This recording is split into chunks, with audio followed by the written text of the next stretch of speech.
Finally, they're up there. 4 200-watt panels.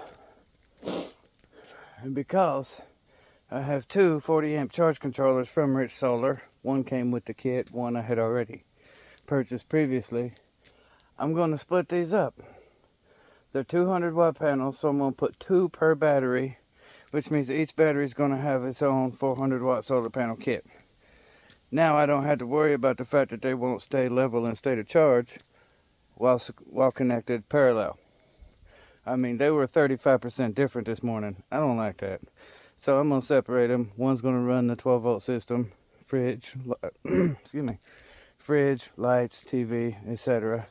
The other one's going to run the inverter for the air conditioner or the coffee maker or the stove or, you know. Anyway, there's my little update. The panels are up there. Now I get to drill a hole in the roof and run some cables. Till next time, happy trails.